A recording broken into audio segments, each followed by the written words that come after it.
Americans finally bother to learn a foreign language. This is a movie about an American guy learning to speak English.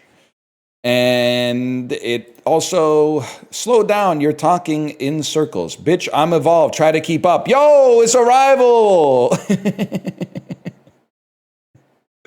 All right, that's a really funny review. But it's fucked up to give an amazing movie like that a one-line funny review, but whatever. Did somebody literally call for the most beautiful piece of art ever because blank picked up the fucking phone and they're on the line waiting? They don't have all day quick tell. Oh, it's Apollo. That's Apollo's review. The best live-action Shark Tale remake I could ask for. Open Water.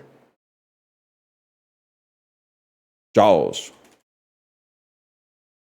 Sorry, Marvel, but this is the best movie about a guy with a big-ass chin chasing stones. An anxiety attack of a movie.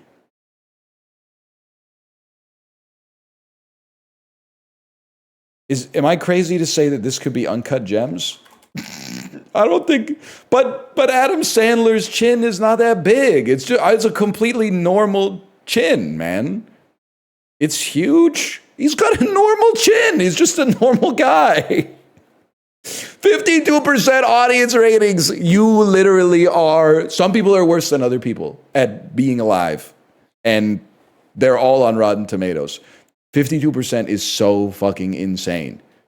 I look it up like once every 2 months, but it freaks me the fuck out that you could watch this movie and be like, I hate this movie.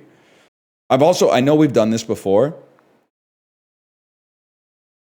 but I don't think this movie is an anxiety attack. I think you are of a weak mind. I think you have a weak constitution if your heart rate was elevated to zone 2 in the film. I'm not saying you should have a lower heart rate than resting because you're eating a bunch of popcorn while you're watching it. But if you were watching this and you're like, watching this movie is uncomfortable, you're not in the movie.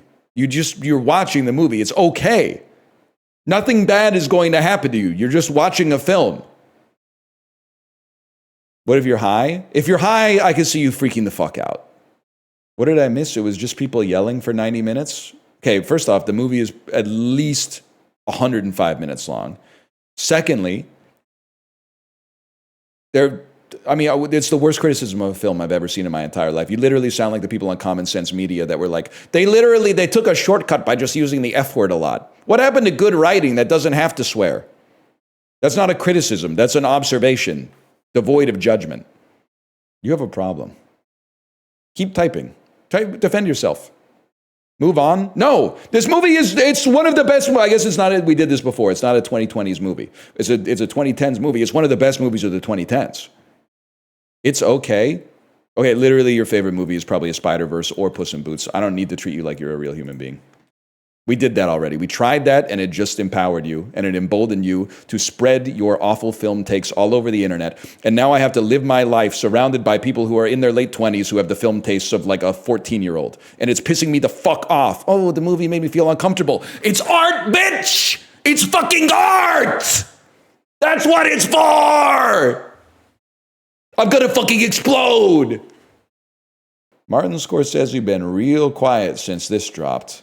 Maybe this is Gotti? Okay, I thought it was a pretty good guess. First of all, Pepsi. What if I said you guys just hate seeing girls have fun? Maybe it's like a Goodfellas, but it's for ladies, like a good ladies. I was at the dentist today for an hour and a half with Imagine Dragons playing in the background. Is this Cats? It's something outrageously bad. When she taught them it's gotta be Madam Web. It's gotta be Madam Web. Of course. 1.6, 53% from the audience though. That's not too bad.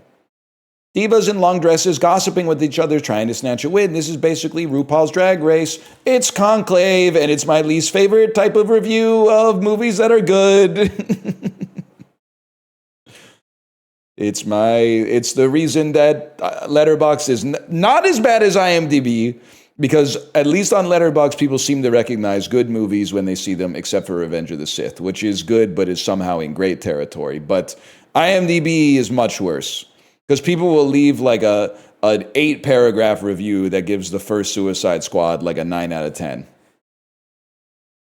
Pope John Paul III, thank you. Thank you for the gifted subscriptions. Thank you.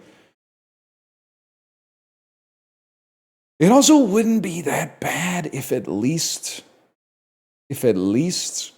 they just kind of accepted that, like, someone got there first. Your Eminence, may I spill the tea? This one's pretty good, I'll give you that. Real Housewives of Vatican City. Imagine fumbling the papacy. Let me tell you, there's a lot of nuances you miss the first 58 times you watch it. That 59th viewing really opens up the text. Watch this with my little cousin to warn her of evil ginger men. Could this be Frozen? It makes perfect sense. It has to be Frozen. When I first saw Frozen, I had not been spoiled on the movie yet. I was like, how did I get baited into thinking Prince Hans could possibly have been a good guy when he had those sideburns? Disney would never let a prince like that enter the Disney Prince catalog. His sideburns came down to like here, but they didn't commit to mutton chops. Now, what's the other guy's name? Kristoff, they'll let him become a prince. Or at least he's kind of like, Kristoff, I get that he and Anna are married, but he's kind of best friend coded. Which is crazy because Josh Gad is in the movie, but he plays Olaf, obviously. He's very best friend coded. Aren't they just engaged? Bro, you got to see Frozen 2. It came out like 6 years ago or something like that. Come on. It's 1:30 a.m. and all I can hear is my niece's Frozen jewelry box singing Let It Go. I think I'm in hell.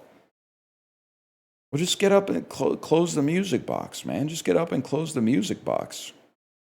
The Taylor Swift equivalent of Disney movies, bro. Put some deodorant on. It's not like the movie's pretty good. Like, as far if you could watch it divorced from the fact that you had to hear Let It Go 1,000 times, and I promise you, there's a pretty good chance I have heard it as much or more than you've heard it. Unless maybe it's possible, I guess, if you were in like the 6th grade when this came out, you were just inundated with it. But even as someone who was an adult when it came out, you were inundated with it. They were playing it in every single store like 24/7. But the movie's pretty good, man. Frozen's pretty good.